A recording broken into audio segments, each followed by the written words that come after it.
بسم الله الرحمن الرحيم. الحمد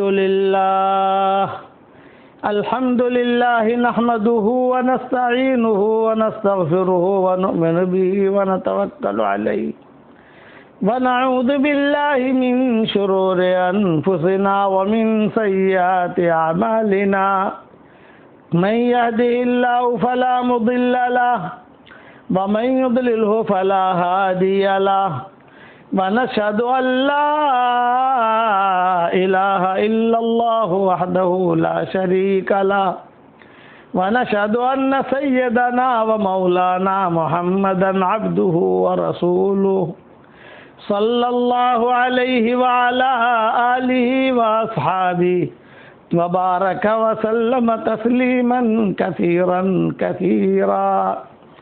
أما بعد فأعوذ بالله من الشيطان الرجيم. بسم الله الرحمن الرحيم. إنا فتحنا لك فتحا مبينا ليغفر لك الله ما تقدم من ذنبك وما تأخر ويتم نعمته عليك ويهديك صراطا مستقيما وَيَنْصُرَكَ اللَّهُ نَصْرًا عَزِيزًا. صدق اللہ العظیم. قابل احترام مائیں، بہنیں، بیٹیاں، بہوئیں، ہمارے محترم بھائی، سلسلہ وار مضمون چل رہا ہے فتح مکہ کا. اللہ تعالی فتح مکہ کی برکتیں اس وقت بھی ساری دنیا میں پھیلا دے اور اللہ تعالی ساری دنیا میں اسلام کا شعار اللہ اپنے کرم سے، فضل سے اللہ تعالیٰ بلند فرمائے. اب دیکھیے، میں آپ کو پوائنٹ کی بات سمجھا رہا ہوں. 10 رمضان کو حضور صلی اللہ علیہ وسلم کو ہم مدینہ منورہ سے لے کر چلے ہیں. 20 رمضان کو پہنچ گئے مکہ مکرمہ. اب حضور صلی اللہ علیہ وسلم نے 25 رمضان کو جو ہے خالد ابن ولید وغیرہ کو چھوٹے موٹے کام کے لیے قرب و جوارے بھیج دیا. پھر آپ صلی اللہ علیہ وسلم نے تقریباً 5 شوال یا 6 شوال کو حنین کا سفر کا ارادہ کیا. حنین کا سفر شروع ہوا. حنین میں جو ہے اللہ تعالیٰ نے غلبہ دیا. یہ جتنے بھی حنین میں آئے تھے وہ سارے کے سارے طائف بھاگ گئے. سارے کے سارے اس لیے بھاگ گئے کہ اب تو کچھ موقع ہے نہیں، کہاں جائیں گے، یہاں مکہ آ نہیں سکتے ہیں. بیچ میں ہے معاملہ. ایک مرتبہ وہ دن تھا کہ حضور صلی اللہ علیہ وسلم بیچ میں تھے اور اللہ نے ان کو بیچ میں کر دیا. سب کے سب ان کا کتابوں میں لکھا ہے کہ طائف والوں کے یہاں ایک بہت بڑا قلعہ تھا، زبردست، اور مالک ابن عوف جو ہے اس کا سپہ سالار تھا اور زبردست قلعہ. اس نے دیکھ لیا، مالک ابن عوف نے اعلان کیا کہ بھئی اب ہمیں تو سیدھے گھر چلو بھئی اور اپنے قلعے میں داخل ہو جاؤ. اور یہ بھی اعلان کیا مالک ابن عوف نے کہ بھئی جتنا کھانا پانی راشن جمع کر سکتے ہو وہ اپنے قلعے میں جمع کر لو. اس لیے کہ اگرچہ ہم تعداد کے اعتبار سے زیادہ ہیں لیکن بھئی ان لوگوں کی قوت بہت ہے، اللہ کی مدد ہے ان کے ساتھ. یہ مالک ابن عوف نے ساری جگہ اعلان کر کے جو ہے سب کو طائف میں یعنی قلعے کے اندر بھی آ جاؤ. بس پہاڑیاں تھی. حضور صلی اللہ علیہ وسلم کو راستے اتنے معلوم نہیں تھے طائف کے، معلوم تو تھا لیکن جو آدمی گھر کا ہوتا ہے وہ سے گلیاں بہت جلدی معلوم ہوتی ہیں. بمبئی کا ٹیکسی ڈرائیور اگر دہلی چلا جائے اور دہلی میں اگر وہ ٹیکسی چلائے تو راستہ بھول جائے گا وہ، اور دہلی کا ٹیکسی ڈرائیور بمبئی آئے گا تو راستہ بھول جائے گا. کراچی کا لاہور جائے گا تو راستہ بھول جائے گا، اور لاہور کا کراچی آئے گا تو راستہ بھول جائے گا. مکہ کا ڈرائیور مدینہ منورہ میں آتا ہے تو رستے اندر کی گلیاں اسے یاد نہیں ہوتی، اور مدینہ منورہ کا ڈرائیور وہاں جاتا ہے تو مکہ کے خالی حرم کا راستہ معلوم ہوتا ہے لیکن اندر کی گلیاں معلوم نہیں ہوتی. اسی لیے کہتے ہیں کہ بھی حج کرو تو مکہ کے ڈرائیور لو، یہ کتابوں میں مشہور ہے کہ ہم عارف بِأَصْحَابِهِ کو جانتے ہیں، اس کے راستے جانتے ہیں، کون سی گلی سے نکلنا، کیسے عرب میں پہنچنا، یہاں ڈھونڈو تو کہاں جانا۔ یہ معاملہ حضور صلی اللہ علیہ وسلم کا طائف کے سفر میں ہوا، حنین کے سفر میں ہوا۔ یہ تو سب بھاگ گئے، بھاگ کر ان کو راستے معلوم تھے، پہاڑوں کے، اس کے، اور جلدی سے مالک بن عوف نے کہا کہ اپنے قلعوں میں آ جاؤ، بہت بڑا قلعہ ہے ہمارا، اور جلدی سے راشن بھرو، کھجور بھرو، یہ بھرو، یہ بھرو۔ کتابوں میں لکھا ہے بہت سا راشن ان لوگوں نے جو ہے جمع کر لیا اور قلعے کے دروازے بند کر دیے۔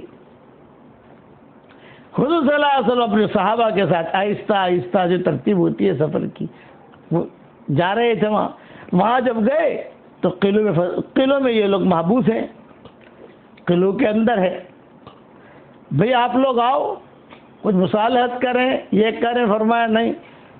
حضرت عمر نے سمجھایا، ابوبکر نے سمجھایا، انہوں نے کہا کہ نہیں، ہم نہیں نکلیں گے، اور ہمارے والوں کو ٹینشن بھی نہیں ہے، ہمارے پاس ہتھیار بھی ہے، ہمارے پاس جو ان کا بچہ بچایا تھا، اور ہمارے پاس کھانا بھی ہے، اس لیے ہم نکلیں گے نہیں، ہم تو یہی رہیں گے بس۔ اسی دوران میں حضور صلی اللہ علیہ وسلم نے ایک صحابی جن کا نام آتا ہے حدیثوں میں طفیل ابن عمرو الدوسی، یہ پرانے صحابہ میں ہیں، اور ان کے اسلام لانے کا قصہ بھی عجیب ہے۔ ابو ہریرہ قبیلے دوس کے تھے، تو طفیل ابن عمرو الدوسی کو بلایا طائف جاتے ہوئے حضور صلی اللہ علیہ وسلم، وہ بھی قافلے میں ساتھ تھے، یعنی گویا کہ سمجھو فتح مکہ کے قافلے میں وہ بھی ساتھ تھے۔ تو ان کو بلایا اور بلا کر کہا کہ دیکھو، ایک تو طفیل ابن عمرو الدوسی کو بلایا، دوسرا حضور صلی اللہ علیہ وسلم نے حضرت ابوبکر کو بلایا، تیسرا آپ نے نوفل ابن معاویہ دہلوی کو بلایا، اور چوتھا حضور صلی اللہ علیہ وسلم نے حضرت عمر کو بلایا۔ یہ 4 نام یاد رکھنا۔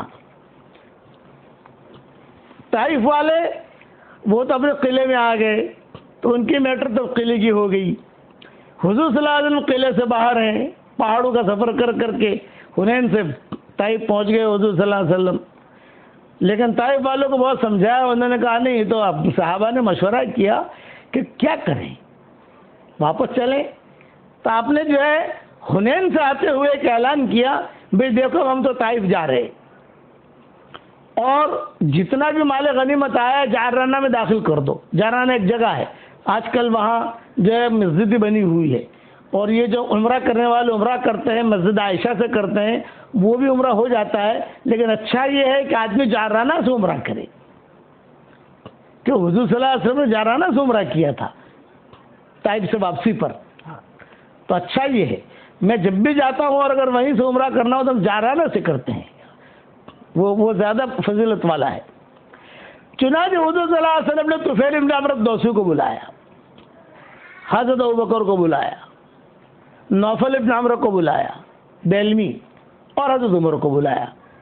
بھئی یہ لوگ تو جو ہے سب اندر چلے گئے ہیں، ہم باہر ہیں، اب کتنے دن انتظار کریں گے؟ اور وہاں سے وہ مالک ابن عوف جو تھا ان کا چودھری، وہ اوپر سے اعلان کر رہا تھا آپ ہم پر قابو نہیں کر سکو گے، ہم تو سب اندر آ گئے ہیں، دروازے ہمارے بند ہیں، اور تم کو ہمیں مارنا ہو تو آسان ہے، ہم تو یہاں سے اوپر سے پتھر پھینکیں گے، تم ہمیں یہاں سے مار نہیں سکتے، نیچے سے پتھر تم ڈال نہیں سکتے وہاں۔ بھی بہت سمجھایا لیکن وہ تو مانے نہیں۔ اسی دوران حضور صلی اللہ علیہ وسلم نے خواب دیکھا، جو میں کہہ رہا تھا کہ حضور صلی اللہ علیہ وسلم نے طائف میں خواب دیکھا، یہ وہ خواب کا قصہ ہے۔ پہلے تو طفیل ابن عمرو الدوسی کا میں پورا کر لوں۔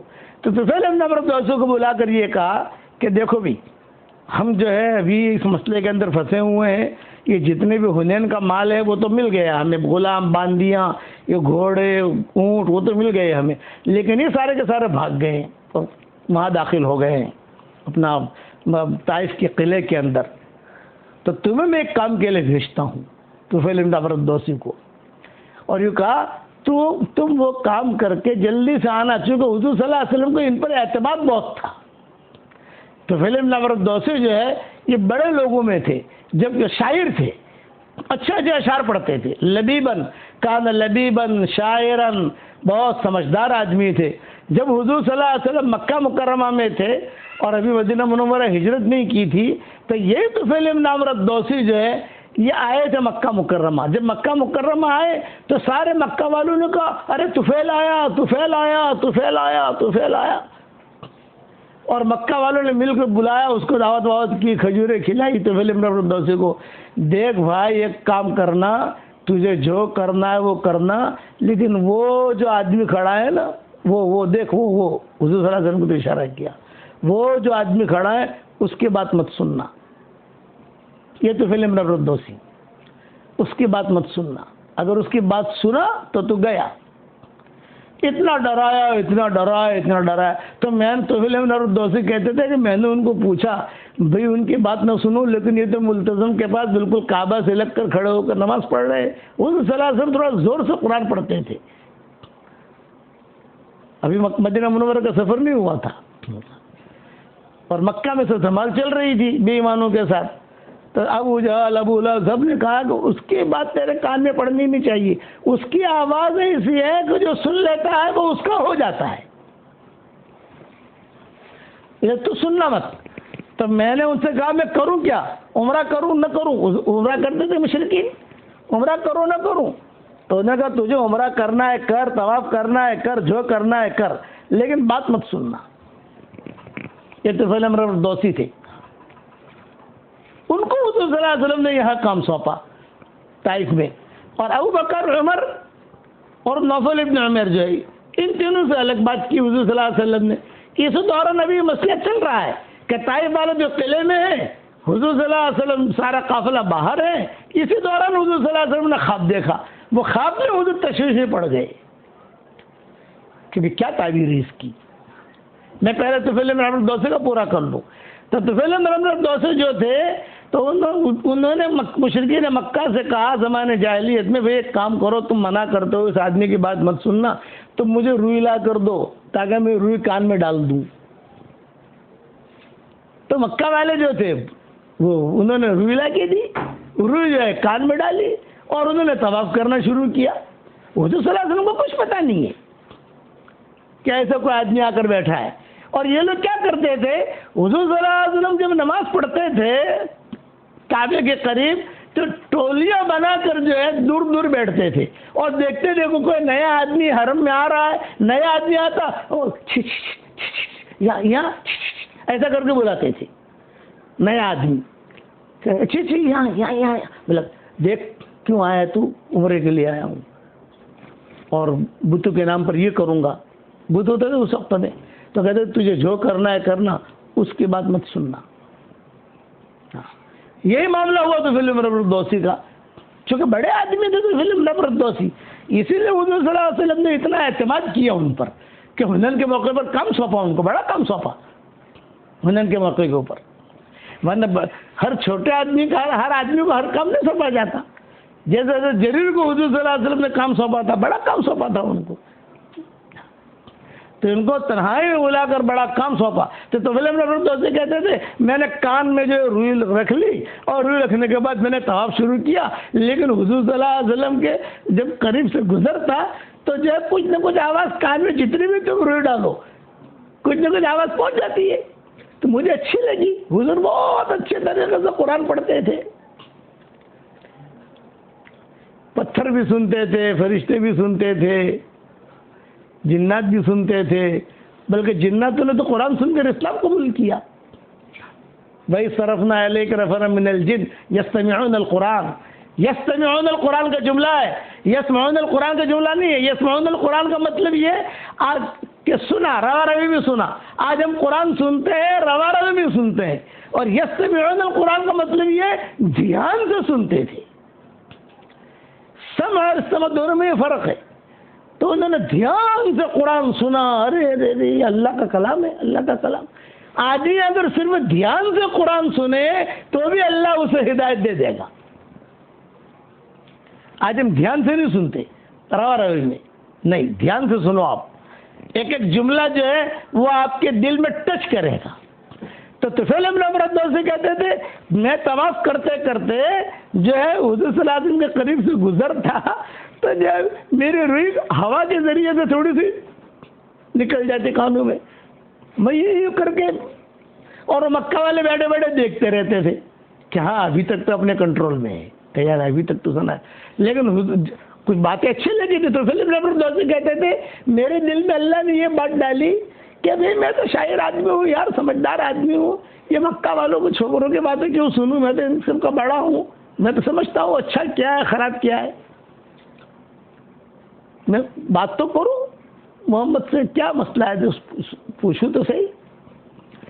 تو کہتے تھے کہ میں حضور صلی اللہ علیہ وسلم کی کچھ آیتیں میں نے سن لی۔ حضور صلی اللہ علیہ وسلم جو ہے نماز پڑھا کر فارغ ہو گئے، نماز پڑھا کے نہیں، نماز پڑھ کر حضور صلی اللہ علیہ وسلم فارغ ہو گئے، اور حضور صلی اللہ علیہ وسلم اپنا رومال اپنی چادر لے کے چل دیے۔ تو طفیل بن عمرو الدوسی کہتے ہیں میں بھی پیچھے پیچھے چلا۔ وہ مشرکین مکہ کہنے لگے ارے طفیل کہاں جا رہا ہے، ارے کہاں جا رہا ہے تو کہاں جا رہا ہے؟ حضور اپنا آرام کے ساتھ جا رہے ہیں۔ جب حضور صلی اللہ علیہ وسلم گھر میں داخل ہو گئے، حضور صلی اللہ علیہ وسلم گھر میں داخل ہو گئے تو طفیل بن عمرو الدوسی کی طرف دیکھا کہ کوئی آدمی میرے پیچھے پیچھے آ رہا ہے۔ حضور یہ نہیں جانتے کہ یہ بڑا آدمی ہے، بس اتنا، لیکن معروف تھے، جیسے ہمارے علامہ اقبال کیسے معروف ہیں شاعر، ان کے اشعار حجاز میں پڑھے جاتے تھے، اور یہ سارا ہے نا، سارا یہ ان کے اشعار کے ہی گانا گاتی تھی، وہ شعر وہ ہوتے تھے طفیل بن عمرو الدوسی کے، اور گانا یہ گاتی تھی، اس کو بناتی تھی، اس کے دھن بناتی تھی۔ سمجھانے کے لیے کہہ رہا ہوں، اس زمانے میں موسیقی کیا تھی؟ یہ موسیقی تو تھی نہیں، وہ طبلے ہوتے تھے، طبلے یا برتن پر ایسا ہاتھ کر کے وہ گانے جو ہے ان کے اشعار کے بناتی تھی۔ ابھی تو سارا کا قصہ تو رہے گا، زندہ رہے تو انشاءاللہ آئندہ سال سارا کو لے آئیں گے انشاءاللہ، اس کی شادی بھی کرا دیں گے انشاءاللہ، کہاں شادی ہو رہی ہے اس کی، سارا آئندہ سال سنائیں گے، اب تو وقت پورا ہو گیا۔ تو طفیل بن عمرو الدوسی کہتے ہیں حضور نے پوچھا بھئی آپ کیوں آئے ہو، کیا ہے؟ فرمایا کہ میں تھوڑی بات کرنا چاہتا ہوں۔ کرو۔ مکہ والے دیکھ رہے تھے، حضور صلی اللہ علیہ وسلم نے گھر میں بٹھایا، یہ کہا میں یہاں آیا تو سارے کو سارے مکہ والوں نے آپ کے خلاف بات کی، اور سب نے یہ کہا یہ کہا یہ کہا یہ کہا یہ کہا، میں نے جو اپنے کانوں میں روئی بھی ڈال دی تھی کہ تمہاری آواز نہ پہنچے، لیکن اللہ نے پہنچائی، تو آپ کیا کہنا چاہتے ہیں؟ آپ نے فرمایا میں جو ہے کچھ کہتا نہیں ہوں، صرف اتنا کہتا ہوں کہ ایک اللہ کی عبادت کرو، بس، میں اس کے علاوہ کچھ کہتا نہیں ہوں، میرے کوئی ڈیمانڈ نہیں ہے، نہ مال چاہیے نہ کچھ نہیں، میں تو کہتا ہوں اللہ، اور میں اللہ کا نبی ہوں، اس کو مانو، مخلوق سے کچھ نہیں ہوتا۔ حضرت حسن تو یعنی حضور کو معلوم تھا قصہ، چونکہ حضور کے ساتھ قصہ ہوا تھا، اسی لیے حنین کے موقع کے اوپر حضور نے اہتمام سے بلایا۔ ابوبکر عمر تو معروف ہے، ساتھ میں ان سے تو مشورہ کرتے ہی کرتے تھے، اور یہ نوفل بن عمر سے اس نے مشورہ کیا کہ یہ سپہ سالار رہ چکا تھا، کمانڈر ان چیف، اس کو معلوم تھا جب یہ لوگ اندر گئے ہیں تو کیا کرنے کا اپنے کو، یا تو واپس چلو مدینہ جارانہ ہوتے ہوئے، یا یہاں ٹھہر کر بات کرو ان لوگوں سے، وہ ماہر تھے ان باتوں کا۔ ابوبکر عمر تو شورا کے آدمی تھے خاص، اور طفیل بن عمرو الدوسی جو ہے ان کو حضور کو معلوم تھا کہ بڑا آدمی ہے، اس نے اس وقت میرا ساتھ دیا تھا طفیل بن عمرو الدوسی نے۔ یہ 4 حدیثوں میں نام آتے ہیں، اور یہ ذہن میں رکھنا 10 رمضان کو چلیں حضور صلی اللہ علیہ وسلم، 20 رمضان کو پہنچے، اور یعنی 6 شوال کو یا ہونے والا طائف کا سفر شروع ہوا، 27 ذی قعدہ کو حضور صلی اللہ علیہ وسلم مدینہ میں داخل ہوئے ہیں، 2 مہینہ 16 دن کا یہ سفر رہا ہے، بس 27 ذی قعدہ، حج بالکل قریب تھا، بس 27 ذی قعدہ تو مطلب حج قریب آ گیا نا، لیکن حضور نے حج نہیں کیا، اور اس لیے نہیں کیا کہ ابھی تو مکہ فتح ہوا ہے، اور مشرکین ان لوگوں کو کرنے دو حج، اس لیے کہ ابھی اپنی تاریخ آئی نہیں ہے، یہ پتہ نہیں کیا سمجھیں گے، اسی لیے آپ نے حج نہیں کیا، حالانکہ مکہ قریب ہے، عرفات قریب ہے، مزدلفہ ہے، سارا کا سارا ہے، لیکن آپ نے کوئی احکامات کچھ نہیں کہا، میں سیدھا 10 رمضان کو چلے، اور 27 ذی قعدہ کو حضور صلی اللہ علیہ وسلم واپس آ گئے مدینہ منورہ۔ یہ بیچ کا میں پیریڈ بیان کر رہا ہوں۔ تو طفیل بن عمرو الدوسی جو تھے رضی اللہ تعالیٰ عنہ، جو بعد میں رضی اللہ تعالیٰ عنہ بنے، تو حضور کے پاس آئے اور آ کر کہا کہ میں آپ کی قوم تو ایسا کہتی ہے، آپ نے فرمایا میں صرف ایک اللہ کی دعوت دیتا ہوں، ہمارے والد صاحب رحمۃ اللہ علیہ اس پر ایک شعر پڑھتے تھے، جو لا کہا وہ لا ہوا. میرے بھائی آج شعر پڑھتے تھے، جو لا کہا وہ لا ہوا، لا بھی اس میں لا ہوا، جز لا ہوا کل لا ہوا، پھر کیا ہوا اللہ ہوا. ان کے قبر پر بھی اشعار لکھے ہوئے ہیں. جو لا کہا وہ لا ہوا، وہ لا بھی اس میں لا ہوا، جز لا ہوا کل لا ہوا. سب کی نفی کرو، جز کے بھی نفی کرو، کل کے بھی نفی کرو. جز لا ہوا کل لا ہوا، پھر کیا ہوا اللہ ہوا. یہ ابا جو ہے مرکز نظام الدین میں جی طفیل ابن عمرو الدوسی کے قصے کبھی کبھی بیان کرتے تھے تو یہ کہتے تھے، جو لا کہا وہ لا ہوا، وہ لا بھی اس میں لا ہوا، جز لا ہوا کل لا ہوا، پھر کیا ہوا اللہ ہوا. حضور صلی اللہ علیہ وسلم نے دعوت دی. جب حضور نے دعوت دی تو طفیل ابن عمرو الدوسی نے اسی جگہ اسلام قبول کر لیا. اسلام قبول کر کے حضور صلی اللہ علیہ وسلم سے صرف اتنا پوچھا کہ حضرت میں مسلمان تو ہو گیا ہوں، یہ مکہ والوں کو معلوم نہیں ہے، بند کمرے میں مسلمان ہوا ہوں، انہیں پتہ چلے گا تو سب دھمال کریں گے، یہ لوگ مجھے جانے نہیں دیں گے، مار دیں گے یہاں. آپ نے فرمایا نہیں، تم جاؤ، کلمہ پڑھ لیا، تم مسلمان ہو، تم جاؤ. تو طفیل ابن عمرو الدوسی نے ایک بات کہی کہ حضرت میں میرے گھر پر جا کر قبیلے دوس میں جا کر میں لوگوں کو دعوت دوں اسلام کی. آپ نے فرمایا ہاں ہاں دعوت دینا. تو حضرت ذرا مجھے ایک تھوڑی سی رائلٹی دیجئے نا، آپ رائلٹی، مجھے ایک چانس دیجئے، مجھے کوئی ایک بات ایسی میں کرنا چاہتا ہوں. کہ آپ نے فرمایا نہیں بتاؤ کیا چاہتے ہو. یہ کہا کہ آپ مجھے جو ہے کوئی نشانی دیجئے، میری قوم جو ہے نا بہت ایڑی ٹیڑی ہے، پہاڑی قوم ہے، بہت ایڑی ٹیڑی. ابو ہریرہ اسی قوم کے تھے، قبیلے دوس کے. مجھے کوئی نشانی اب دے دیجئے، آپ دعا کیجئے اللہ تعالیٰ سے. تو حضور صلی اللہ علیہ وسلم نے دعا کے لیے ہاتھ اٹھائے، اللہم اجعل لہ آیا، اے اللہ طفیل ابن عمرو الدوسی کو کوئی نشانی دے دے. یعنی مطلب میری قوم میں جا کر دعوت دوں گا تو قوم جو کہے گی کہ تم مکہ سے آئے ہو اور وہاں ایک نبی آیا ہے، کوئی نشانی تو بتاؤ تو اللہ کا سچا نبی ہے. تو حضور نے دعا مانگی، اللہم اجعل لہ آیا، اے اللہ طفیل کو نشانی دے دے. طفیل ابن عمرو الدوسی جو کہتے میں خوش ہو گیا اور باہر نکلا تو مکہ والے او طفیل او طفیل او طفیل، یہاں یہاں یہاں انتظار میں تھے نا، کمرے میں جا کر کیا کیا ہے کیا پتا، بھائی بھائی یہاں بھائی. تو طفیل ابن عمرو الدوسی کہتے ہیں میں نے تو جو ہے میرے کپڑے یا میرے جو بھی سامان تھا وہ جلدی جلدی لے کر میں تو حرم سے انہیں بھاگے بھاگے وہ لوگ آئے، ارے بھیا تو اپنا آدمی ہے، کیا بات ہے کہ تو اندر جا کر کیا بات کی. طفیل ابن عمرو الدوسی نے کہا کچھ نہیں، میں تو میرے قوم میں جا رہا ہوں، تھوڑا کھایا پیا، یعنی اپنے اسلام کو چھپایا، جان کا خطرہ ہے ماریں گے یہ. اب میں میرے قوم میں گیا، یہ طفیل ابن عمرو الدوسی جن پر حضور نے اتنا بڑا اعتماد کیا حنین کے موقع کے اوپر. تو طفیل ابن عمرو الدوسی کہتے ہیں میرے قوم میں گیا تو ہمارا گھر جو تھا وادی میں تھا، ہمارا قبیلہ، اور وادی جو ہے پہاڑیوں کے درمیان تھی. یعنی پہاڑیوں سے ہمیں اتر کر کود کر جو یعنی چڑھ کر ہماری وادی میں آنا پڑتا تھا. قبیلے بنی دوس، قبیلے دوس. تو کہتے ہیں میں جب داخل ہوا، جب داخل ہونے لگا تو میری پیشانی کے اوپر سے روشنی ظاہر ہوئی. طفیل ابن عمرو الدوسی کہتے تھے میری پیشانی پر جیسے یہ انجن ہوتا ہے نا، اس کے کیسے روشنی ہوتی ہے دور تک، ایسے روشنی ظاہر ہوئی کہ دور دور تک پوری وادی منور ہو گئی، روشن. تو وادی والوں نے دیکھا ارے کیا ہوا ہے جگمگ ہمارے شہر ہمارے گاؤں میں یہ جگمگ.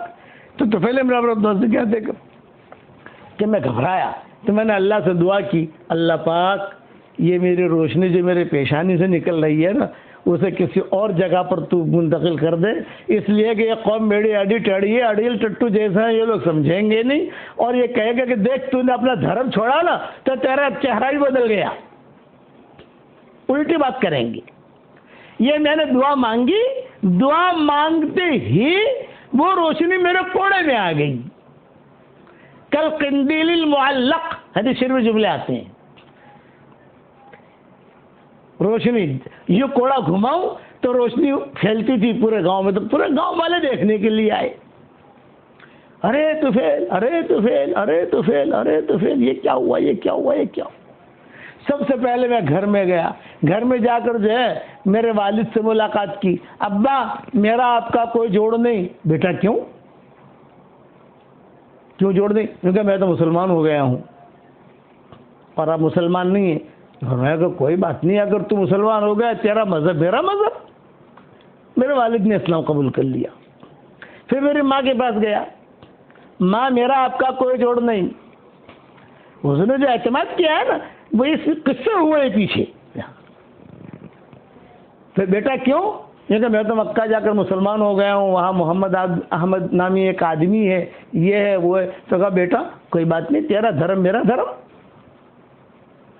چلو 2 ہو گئے، 3 ہو گئے، تو پہلے میرے 10 مسلمان ہو گئے، وہ تو ہوئے تھے، باپ مسلمان ہو گیا اور یہ ماں مسلمان ہو گئی۔ اب وجہ میں میری حور کے پاس آیا، حور دنیا کی حوریں ہوتی ہے نا، تو میری بیوی کے پاس آیا، بیگم کے پاس، اور میں نے کہا کہ میرا تیرا کوئی جوڑ نہیں۔ بھائی کیوں، کیا ہوا؟ کہ میں تو مسلمان ہو گیا ہوں۔ کہ ایسی کیا بات ہے بھائی، تمہارا مذہب میرا مذہب، میں بھی مسلمان ہو جاتی ہوں۔ اب میں نے یہ سب جو ایک دم سب مسلمان ہونے لگے میرے گھر میں، تو میرے دل میں یہ آیا کہ اب تو میں کامیاب ہو جاؤں گا، پوری قوم کو مسلمان کر لوں گا۔ چنانچہ روایتوں میں یہ ہے کہ طفیل بن عمرو الدوسی نے باہر نکل کر لوگوں کو دعوت دینی شروع کی، تو سب نے خوب دھلائی کی ان کی۔ سب جتنے بھی تھے نا قبیلے دوست کے، ابو ہریرہ بہت بعد میں مسلمان ہوئے، خوب دھلائی کی، بہت مارا، نکلنا مت گھر سے۔ چنانچہ طفیل بن عمرو الدوسی کہتے تھے کہ میں کیا کروں، سمجھاتا تھا لیکن کوئی ماننے کے لیے تیار نہیں۔ تو میں چپکے سے، اچھا میں ان کو نشانی دکھاتا تھا، یہ دیکھو کوڑے میں روشنی ہے، ارے جادوگر ہے تو جادوگر ہے، جادو لایا ہے مکہ سے۔ حضور صلی اللہ علیہ وسلم مکہ میں تھے، میں ڈرا کر بھگا کر حضور صلی اللہ علیہ وسلم کے پاس پہنچا۔ آپ بیٹھے ہوئے تھے حرم شریف میں۔ ہاں بھائی طفیل کیوں آئے؟ حضرت میری قوم اڑیل ٹٹو جیسی ہے، بالکل نہیں مانتی، آپ ان کے لیے بد دعا کر دیں، ختم ہو جائے۔ آپ نے ہاتھ اٹھائے، اللہم اہد دوس، بد دعا نہیں کی کہ اللہ دوست کو ہدایت دے۔ اور حضور صلی اللہ علیہ وسلم نے طفیل بن عمرو الدوسی سے کہا کہ تم جاؤ اور ان کے ساتھ نرمی کا معاملہ کرو، ورفق بھی، نرمی سے سمجھاؤ، وہ نہ مانے تم گھبراؤ مت۔ یہ سارے قصے حضور صلی اللہ علیہ وسلم کو معلوم تھے۔ چنانچہ طفیل بن عمرو الدوسی کہتے تھے میں آیا اپنے یہاں آیا، لوگوں کو دعوت دینی شروع کی، ابو ہریرہ نے بھی اسلام قبول کر لیا، ابو ہریرہ بھی مسلمان ہو گئے، وہی مسلمان ہو گئے، اور سب کو لے کر مدینہ منورہ میں پہنچا۔ یہ طفیل بن عمرو الدوسی، حضور صلی اللہ علیہ وسلم کو بڑا اعتماد تھا ان پر، تو ان کو بلا کر یہ کہا کہ دیکھو تم چاروں کو بلایا ہے میں نے، طفیل، ابو بکر، عمر، نوفل ابن عمر جو ہے وہ، یہ 3۔ تو طفیل میں تم کو تو بھیج رہا ہوں، تم جو ہے یہاں طائف کے قریب میں کچھ بستیاں ہیں، وہاں جا کر تم کام کر کے سیدھے یہاں آ جاؤ، وہاں بڑے بڑے چودھری لوگ ہیں طائف کے قریب میں، اور یہ جو تم بھی پہاڑی آدمی ہو وہ بھی پہاڑی آدمی ہے، لیکن آپ بھی پہاڑی آدمی، وہ بھی پہاڑی آدمی، تم جاؤ لیکن تم یہ کرنا کر کے آ جاؤ، اور دعا کرنا کہ ہمارا طائف کا قلعے کا مسئلہ حل ہو جائے۔ اندر بیٹھے ہیں نا۔ اتنے میں حضور صلی اللہ علیہ وسلم نے صدیق اکبر کو ان لوگوں کو بلا کر یوں کہا بھئی میں نے خواب دیکھا ہے، اور حضور کا خواب بیان کر رہا ہوں، اور کہ خواب میں نے یہ دیکھا ہے کہ دودھ کا ایک پیالہ ہے، خواب دیکھا ایک دودھ کا پیالہ کہ آپ کے سامنے پیش کیا گیا، کسی نے بہت بڑا دودھ کا پیالہ حضور صلی اللہ علیہ وسلم کے سامنے پیش کیا، ایک مرغ نے آ کر اس میں چونچ ماری جس سے سارا دودھ گر گیا۔ ابو بکر ماہر تھے تعبیر کے، تو صدیق اکبر نے فوراً اس کی تعبیر دی۔ حضور صلی اللہ علیہ وسلم نے خواب کی تعبیر پوچھا کہ بھئی میں نے ایک خواب دیکھا ہے کہ ایک دودھ کا بڑا پیالہ اب میرے سامنے پیش کیا گیا، اور میں سوچتا ہوں کہ بھئی پیوں، اب یعنی بڑا پیالہ ہے، ایک مرغ آیا اور اس نے اس میں چونچ ماری جس سے وہ دودھ سارا کے سارا گر گیا۔ آپ نے یہ خواب صدیق اکبر سے بیان کیا۔ انہوں نے کہا کہ حضرت ایسا لگتا ہے کہ یہ قلعہ ابھی فتح نہیں ہوگا، یہ دودھ گر گیا۔ یہ صدیق اکبر نے تعویذ دی۔ تو آپ نے نوفل ابن معاویہ دہلوی کو بلا کر دریافت کیا، بھی تم یہ ہو، کیا رائے ہے؟ انہوں نے کہا کہ حضرت یہ تو سب جو ہے تو ہوتا رہتا ہے، زیادہ ایسے مت چلو، ہمت کے ساتھ رہو وغیرہ وغیرہ جو بھی ہے وہ، یعنی وہ کہتے رہے کہ نہیں ہم کامیاب ہو جائیں گے۔ حضرت عمر کو بلایا، حضرت عمر کی بھی اسی قسم کی رائے بنی۔ حضور نے بلکہ ابن سعد کی روایت میں یہ ہے کہ حضرت عمر نے آ کر کہا کہ حضرت بڑی بھاری قوم ہے یہ، اور یہ ایسے جلدی سے قلعے سے نکلیں گے نہیں، کھانا وانا سب اندر ہے، کیوں نکلیں گے یہ لوگ؟ میری رائے یہ ہے کہ آپ ان کے حق میں بد دعا کیجیے۔ یہ حضرت عمر نے کہا کہ میری رائے یہ ہے کہ آپ ان کے حق میں بد دعا کیجیے۔ آپ نے فوراً جواب دیا، اللہ نے مجھے اجازت نہیں دی ہے، اللہ نے مجھے اجازت نہیں دی ہے۔ جب یہ جملہ حضرت عمر کو حضور صلی اللہ علیہ وسلم نے کہا تو حضرت عمر نے فرمایا کہ پھر ہم کو ان سے لڑنے کی کیا ضرورت ہے، جب اللہ نے اجازت، اس لیے یہ نکلیں گے نہیں یہ لوگ۔ اور صدیق اکبر کیا کہہ رہے ہیں؟ حضرت آپ نے خواب دیکھا ہے، یہ خواب صحیح ہے، نبی کا خواب تو ہمیشہ وہی ہوتا ہے۔ خواب کی تعبیر یہی ہے کہ دودھ گر گیا، یہ قلعہ فتح نہیں ہوگا، بعد میں اللہ لائے گا ان کو، دودھ آیا ہے، زمین پر دودھ آیا ہے آپ کے پاس، یہ لوگ آئیں گے بعد میں، سارے کے سارے آف وغیرہ اور طائف والے بعد میں سب مسلمان ہوئے، یہ جتنے قلعے میں ہیں نا ابھی تقریباً سب مسلمان ہوئے، اور ان کے اسلام لانے کا قصہ بھی عجیب ہے۔ چنانچہ حضور اکرم صلی اللہ علیہ وسلم نے یہ کہا کہ بھئی تم چلو بھئی، اعلان کر دیا، لیکن سارے کے سارے وہاں تیار کھڑے تھے کہ کیا ہونا ہے۔ آپ نے فرمایا چلو بھی چلو، جارانہ چلو۔ اب مدینہ منورہ کی واپسی ہو رہی ہے، 10 رمضان کو چلے مدینہ منورہ سے، 20 رمضان کو پہنچے، 5 شوال کو حنین طائف وغیرہ کا سفر ہوا، اب جو ہے ذی قعدہ بھی شروع ہو رہا ہے، اب جو ہے مدینہ منورہ کی واپسی میں چلو اپنا اپنا سامان لو۔ تو صحابہ آپس میں مشورہ کرنے لگے بھئی کیا ہوا یہ قلعے کا؟ تو صدیق اکبر نے کہا کچھ نہیں، چلو سامان تیار کرو، واپسی ہے، سامان تیار کرو، جارانہ ہوتے ہوئے جانا ہے، کیونکہ جارانہ میں سارا مال ہے، حضور نے وہاں جمع کرایا تھا جارانہ، تو وہاں سارا اپنے مال غنیمت کا کافی سامان وہاں رکھا ہوا ہے، وہاں چلنا ہے۔ چنانچہ حضور صلی اللہ علیہ وسلم نے سب کچھ کرنے کا حکم دیا، چلو بھی واپس چلو مدینہ منورہ۔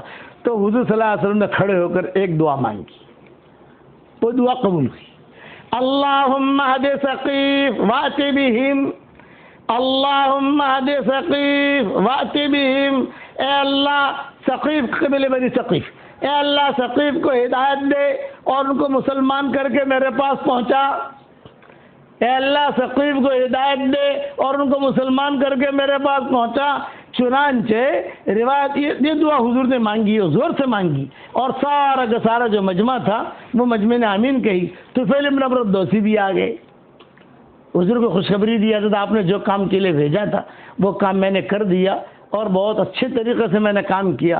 چنانچہ بعد میں یہ قلعہ خود بخود فتح ہو گیا، سب لوگ مسلمان ہو گئے، اور مالک ابن عوف نصری ان کا سردار خود آپ کی خدمت میں حاضر ہو کر مشرب اسلام ہوا۔ اور طائف والوں کا جو اسلام لانے کا قصہ ہے وہ بہت درد بھرا ہے، ٹیڑے ٹیڑے لوگ تھے نا، جب دیکھا انہوں نے کہ ساری دنیا میں تو ان کی بات چل رہی ہے، تو طائف والے کہنے لگے کہ وہ کیا کرے، ساری دنیا مکہ فتح ہو گیا، یہ سمجھ لو مکہ مکرمہ کی زمین جو فتح ہو گئی، سمجھ لو کہ ساری دنیا فتح ہوگی۔ تو ان کے بوڑھوں نے کہا طائف والوں کو کہ دیکھو اب تم جو ہے نا زیادہ دن تک ٹکو گے نہیں، یا تو اللہ کا عذاب آئے گا، یا یہ ہوگا یا یہ ہوگا، تم پریشان ہو جاؤ گے، اس لیے حضور صلی اللہ علیہ وسلم کو زیادہ مت چھیڑو۔ بس اس پر میں مزید تفصیل ہے حضور صلی اللہ علیہ وسلم کا خواب، اب حضور صلی اللہ علیہ وسلم کو آہستہ آہستہ ہم لے کر چلیں گے، جارانہ تک پہنچائیں گے ہم انشاءاللہ، جارانہ سے آہستہ آہستہ لے کر چلیں گے، مدینہ تک پہنچائیں گے انشاءاللہ۔ اب مدینہ کے بعد پھر حضور نے کیا کیا وہ ترتیب بتاؤں گا انشاءاللہ، لیکن ابھی فتح مکہ کا مضمون چل رہا ہے، وہ انشاءاللہ اس کو اپنے ترتیب سے پورا کریں گے انشاءاللہ۔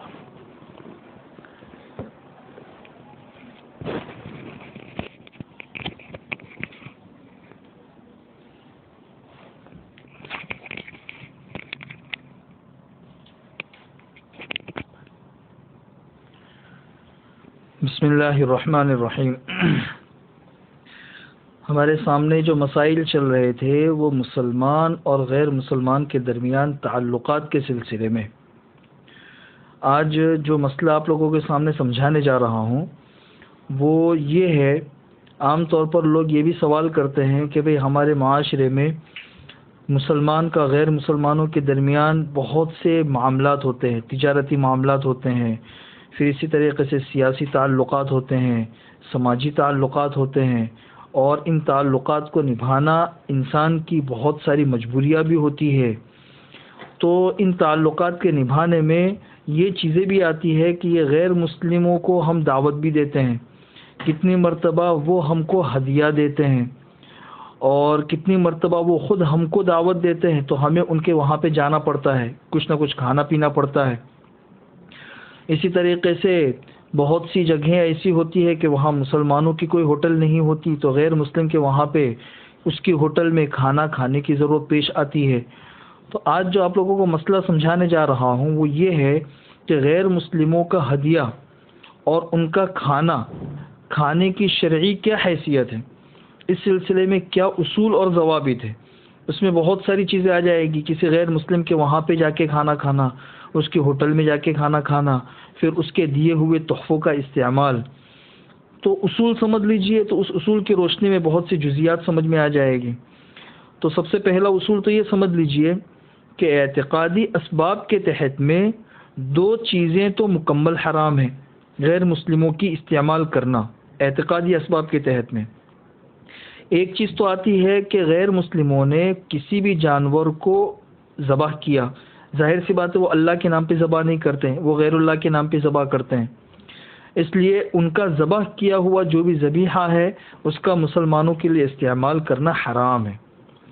دوسری چیز یہ ہے کہ انہوں نے کسی بھی کھانے کو، چاہے وہ گوشت ہو یا گوشت کے علاوہ کوئی اور چیز ہو، انہوں نے بتوں کے اوپر اس کھانے کو چڑھایا ہے۔ تو وہ بتوں کے اوپر جو چیزیں چڑھائی جاتی ہے اس کو کہتے ہیں پرشاد۔ تو یہ پرشاد کا کھانا بھی مسلمانوں کے لیے حرام ہے، جائز نہیں ہے۔ یہاں تک کہ ایک حلال گوشت ہے جو کسی مسلمان نے ذبح کیا ہے اللہ کے نام پر، وہ گوشت بھی اگر بتوں کے اوپر چڑھا دیا گیا تو ظاہر سی بات ہے وہ بھی حرام ہو گیا۔ اس میں جو حرمت آتی ہے وہ اعتقادی اسباب کے تحت آتی ہے۔ تو یہ دو چیزیں تو مکمل حرام ہیں، اور یہ دونوں کھانا ہر حال میں حرام ہے۔ غیر اللہ کے نام پر ذبح کیا ہوا ہو یا کوئی بھی کھانا ہو اسے بتوں کے اوپر چڑھایا گیا ہو، اس کو پرشاد کہتے ہیں۔ تو یہ دو چیزیں کھانا تو حرام ہے۔ دوسری چیز ہے کہ اگر یہ دونوں چیزیں نہیں ہیں، یہ دونوں نوعیتیں نہیں ہیں، اور جو غیر مسلم ہے اس کی انکم ایسی ہے کہ جو اسلام میں جائز ہے، جس طرح عام تجارتیں ہوتی ہے، کسی کا کپڑوں کا کام ہے یا اسی طرح عطر کا کام ہے یا جوتوں کا کام ہے، یعنی جو اسلامی اعتبار سے وہ چیزیں، وہ انکم اور وہ تجارت حرام نہیں ہے، ایسی اس کی انکم ہے، اور اس نے اپنی ایسی انکم سے کسی مسلمان کی دعوت کی ہے یا کسی مسلمان کو ہدیہ دیا ہے، تو پھر اس دعوت کا کھانا بھی جائز ہے اور اس ہدیے کا استعمال بھی بلا شبہ جائز ہے۔ حضور اکرم صلی اللہ علیہ وسلم کو ایک یہودیہ عورت تھی، اس نے ہدیہ دیا، حضور اکرم صلی اللہ علیہ وسلم نے استعمال کیا۔ اسی طریقے سے اور بھی بہت سے غیر مسلم بادشاہوں نے حضور اکرم صلی اللہ علیہ وسلم کو ہدایہ دیے، حضور اکرم صلی اللہ علیہ وسلم نے اس کا استعمال کیا۔ اس کی بہت سی مثالیں ملتی ہیں۔ دو چیزیں ہوئی۔ تیسری چیز یہ ہے کہ وہ جو غیر مسلم ہے اس کا انکم ایسی ہے جو اسلام میں بھی حرام ہے اور ان کے مذہب میں بھی حرام ہے، جائز نہیں ہے ان کے وہاں پر بھی۔ تو ظاہر سی بات ہے ایسی انکم والا اگر کوئی غیر مسلم ہے، اس کے یہاں پہ اگر دعوت ہے، کھانا ہے، تو بھی اس کا کھانا جائز نہیں۔ اس نے اگر کوئی تحفہ دیا ہے تو اس کا تحفہ استعمال کرنا بھی جائز نہیں ہے۔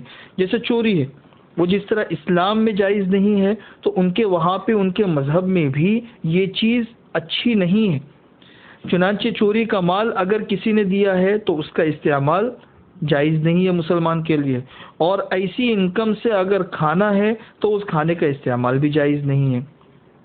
ایک چوتھی چیز ہے کہ اس کی انکم ایسی چیز ہے جو اسلام میں تو ناجائز ہے لیکن ان کے اپنے مذہب میں جائز ہے، جیسے سودی کام ہے، ان کے اپنے مذہب کے اندر وہ چیز جائز ہے اور اسلام کے اندر جائز نہیں ہے، ایسی 2-3 چیزیں اور بھی ہے۔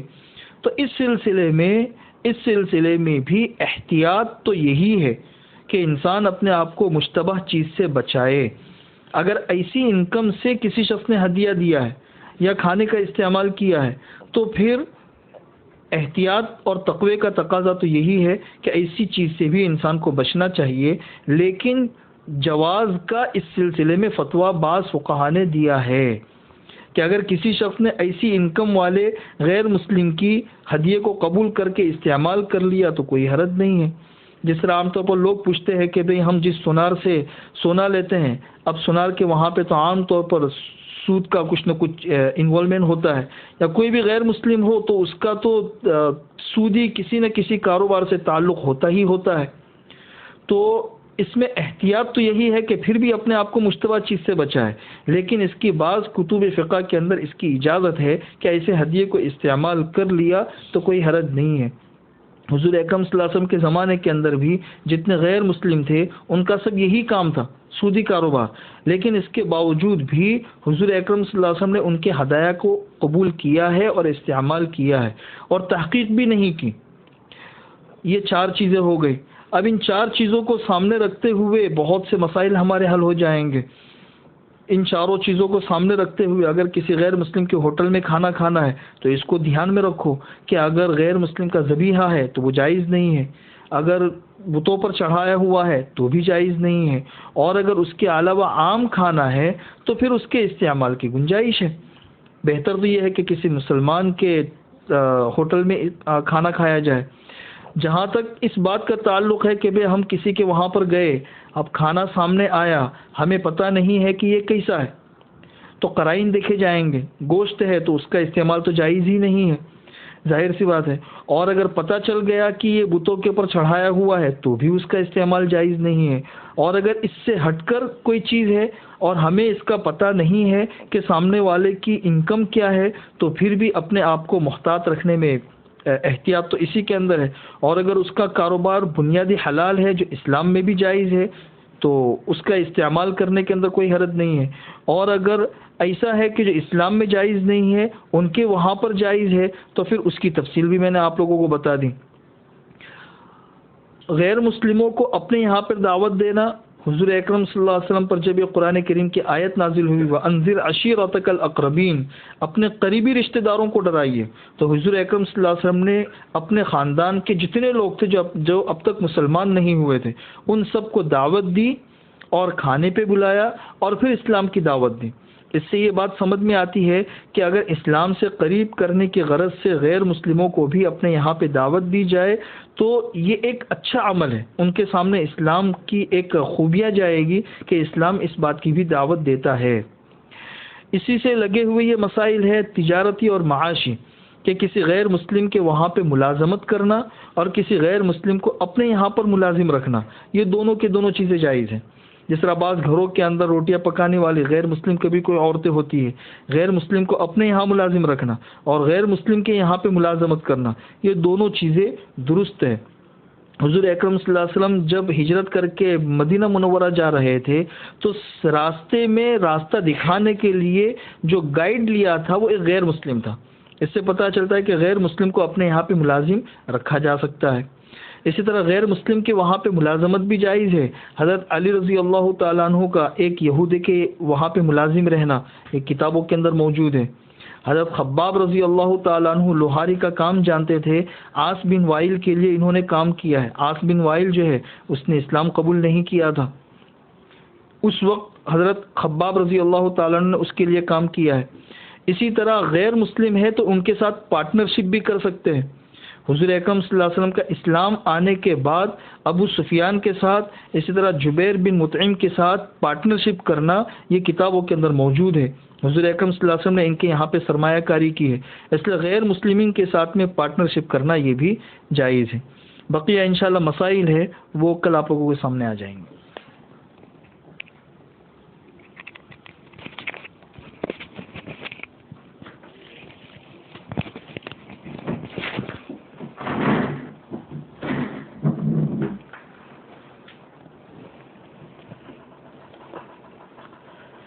اللهم صل على محمد وعلى آل محمد كما صليت على إبراهيم وعلى آل إبراهيم إنك حميد مجيد.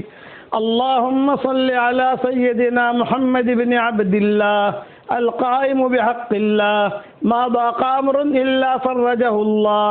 اللهم لك الحمد حمدا حمدا، سبحانك اللهم وبحمدك، سبحان الحنان، سبحان المنان، سبحان الرحمن المستعان. سبحان الله وبحمده عدد خلقه ورضا نفسه وزنة عرشه ومداد كلماته. سبحان الله والحمد لله ولا إله إلا الله والله أكبر ولا حول ولا قوة إلا بالله العلي العظيم. سبحان الله العظيم وبحمده، سبحان ربي العلي الأعلى الوهاب. سبحان ربي العظيم، سبحان ربي العظيم. سبحان الله وبحمده عدد خلقه عدد ما خلق. سبحان الله عدد ما خلق وملء ما خلق. سبحان الله عدد ما بين السماء والأرض. لا إله إلا أنت سبحانك إنا كنا من الظالمين. اللهم إنك عفو كريم تحب العفو فاعف عنا. اللهم إنك عفو كريم تحب العفو فاعف عنا. اللهم أعتق رقابنا من النار. اللهم اجعل من عتقائك من النار.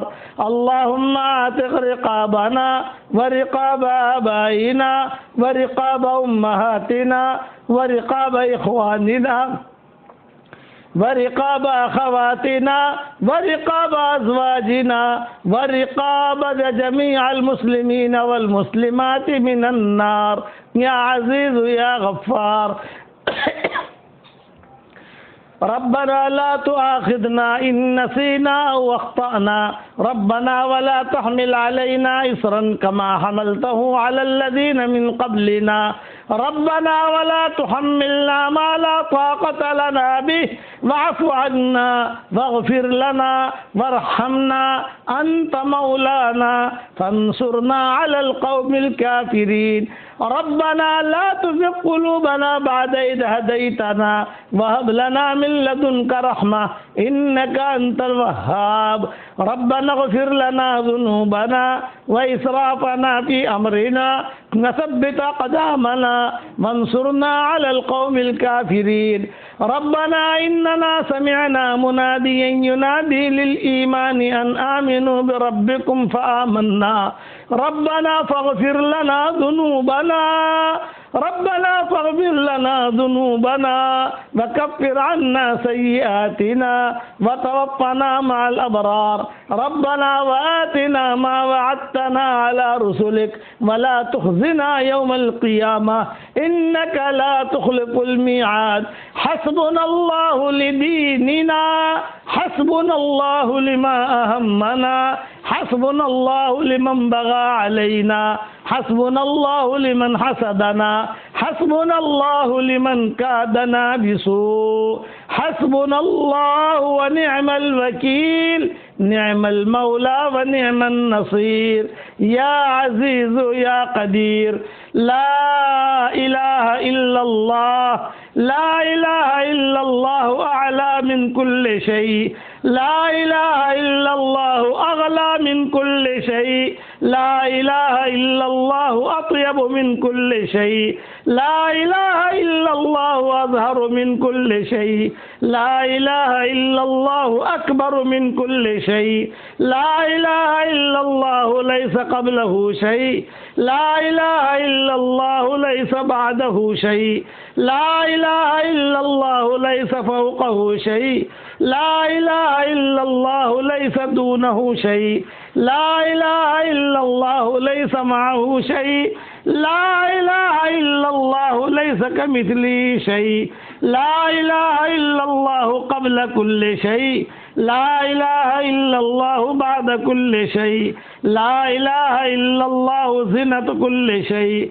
لا إله إلا الله سعة كل شيء، لا إله إلا الله المحيط بكل شيء، لا إله إلا الله الباقي بعد فناء كل شيء، لا إله إلا الله في قلوبنا، لا إله إلا الله في قبورنا، لا إله إلا الله في أسماعنا، لا إله إلا الله في أبصارنا، لا إله إلا الله في موتنا، لا إله إلا الله في حشرنا، لا إله إلا الله في نشرنا، لا إله إلا الله حمايتنا، لا إله إلا الله وقايتنا، لا إله إلا الله دواؤنا، لا إله إلا الله شفاؤنا، لا إله إلا الله تفريج لكروبنا، لا إله إلا الله تكفير لذنوبنا،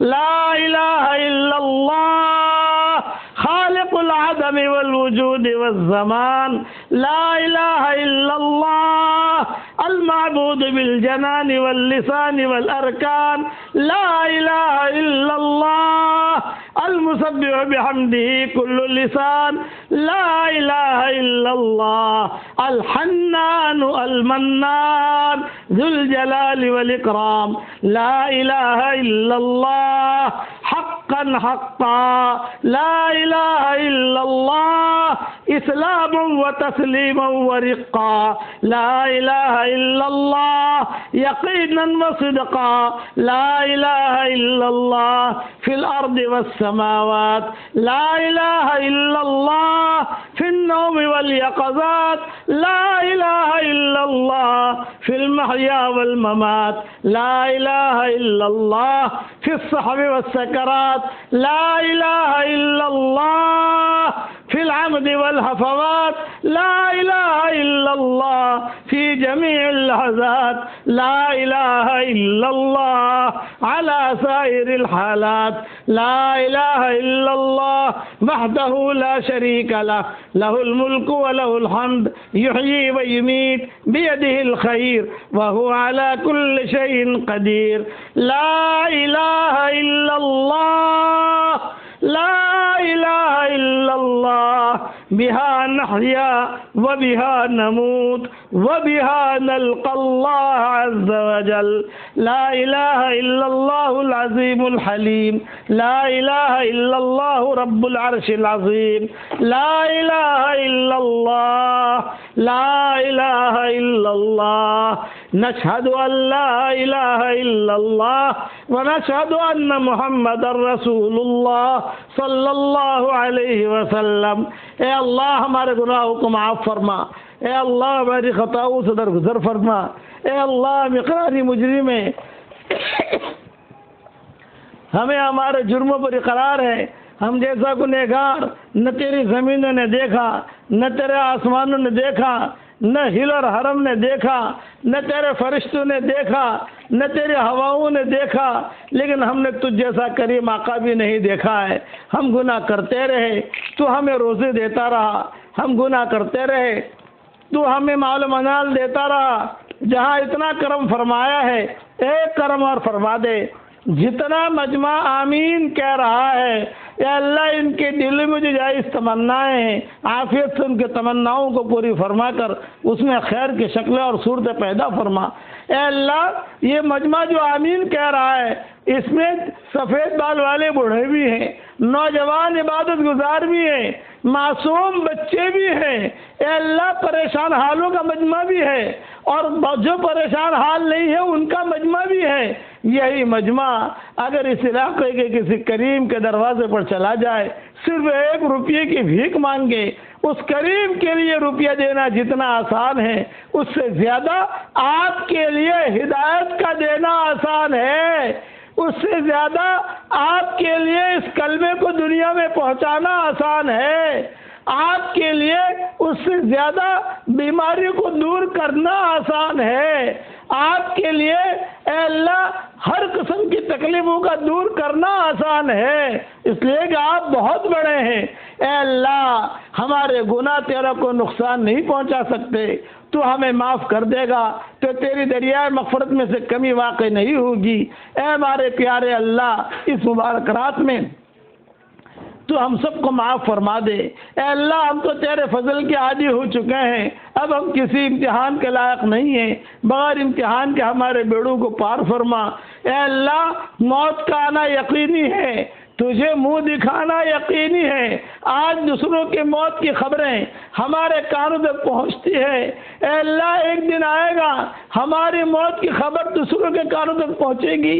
کوئی پانی گرم کر رہا ہوگا، کوئی نہلا رہا ہوگا، کوئی کفن تیار کر رہا ہوگا، کوئی مشک اور عنبر لگا رہا ہوگا۔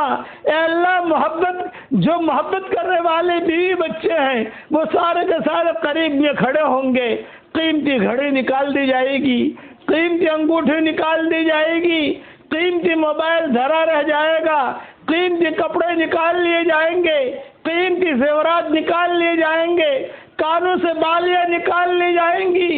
اے اللہ بات کرنا ہمیں بھی قبول فرما لے، جو تماشائی بن کر آیا ہو اسے بھی قبول فرما لے۔ اے اللہ جتنے مسلمان جیلوں میں محبوس ہیں ان کی رہائی کے فیصلے فرما۔ اے اللہ ہماری کھوٹی پونجی قبول فرما، ہماری کھوٹی پونجی قبول فرما۔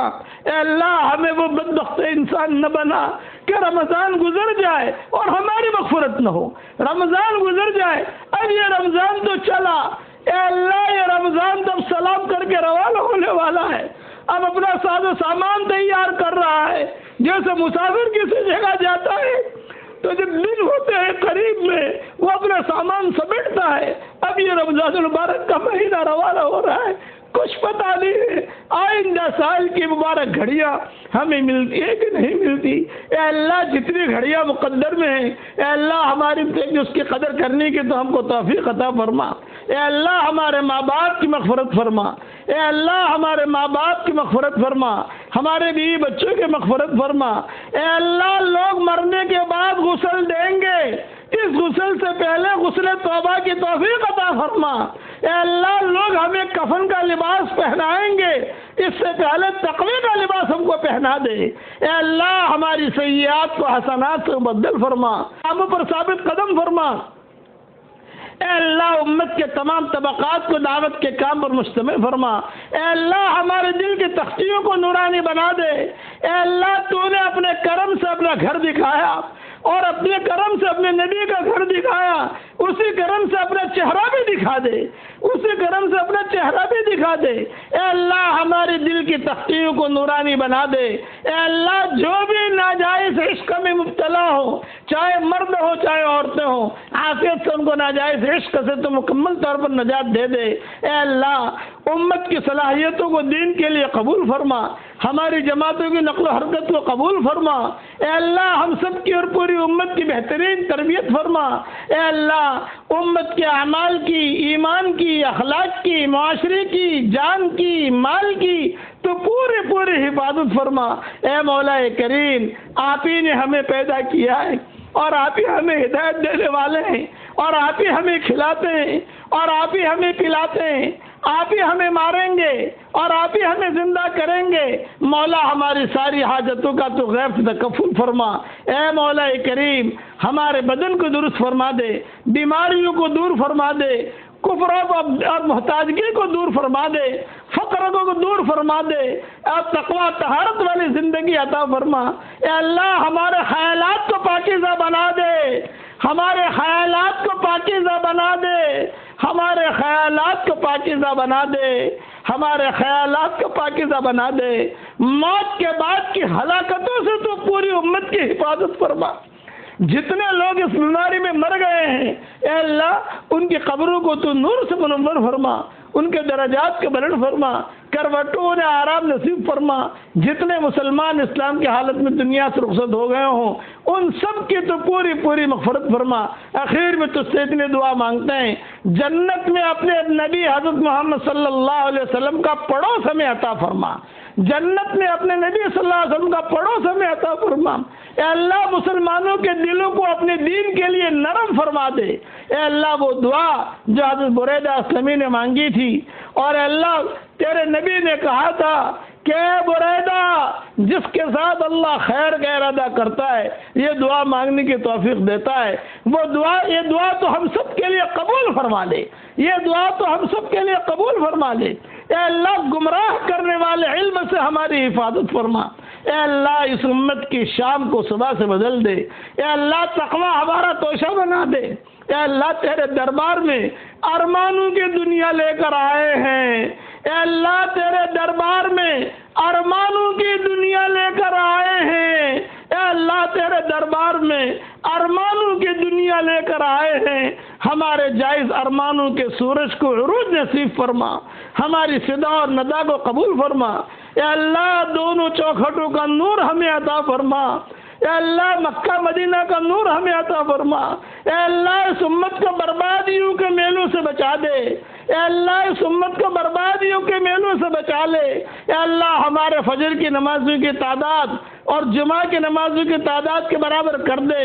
اے اللہ تقدیر کی برائی سے بچا لے، دنیا کو سکون کا سانس دلا دے، ہمارے ایمان کی لہروں کو حرکت دے دے، ہمارے ایمان کی لہروں کو حرکت دے دے، ہمارے ایمان کی لہروں کو حرکت دے دے، ہمارا کھویا ہوا دین ہمیں واپس دے دے۔ اے اللہ مسلمان بہو بیٹیوں کو سخی سنسار عطا فرما۔ اے اللہ خاموش فتنوں سے امت کی حفاظت فرما، خاموش فتنوں سے امت کی حفاظت فرما۔ اے اللہ تجھ سے مانگنے کی لذت عطا فرما، ہماری آنکھوں کو پاکیزہ بنا دے۔ اے اللہ علم اور تقوی کی گہرائیوں میں تیرنے والا بنا دے۔ اے اللہ ہم تو خاندانی فقیر ہیں، ہماری مدد فرما، ہم سب کو قلب سلیم عطا فرما، ہم سب کو قلب سلیم عطا فرما۔ اے اللہ ناجائز عشق اور فسق سے بچا لے، عشق اور فسق سے بچا لے، اور اللہ ہمارا دین سنوار دے جس سے ہمارے ہر کام کی حفاظت ہو۔ اے اللہ بری موت سے تو ہم سب کی حفاظت فرما، باہی جاہی گناہوں سے تو ہمیں بچا لے، جو مانگا وہ عطا فرما، مانگنے سے رہ گیا وہ عطا فرما۔ یہ آواز جہاں جہاں پہنچ رہی ہے، جس کے دل میں جائز مرادیں ہوں، جائز تمنائیں ہوں، عافیت سے ان کے تمناؤں کو پوری فرما، اور اپنے فضل و کرم سے ہماری ساری دعاؤں کو قبول فرما۔ سبحان ربک رب العزت عما یصفون وسلام علی المرسلین والحمد للہ رب العالمین۔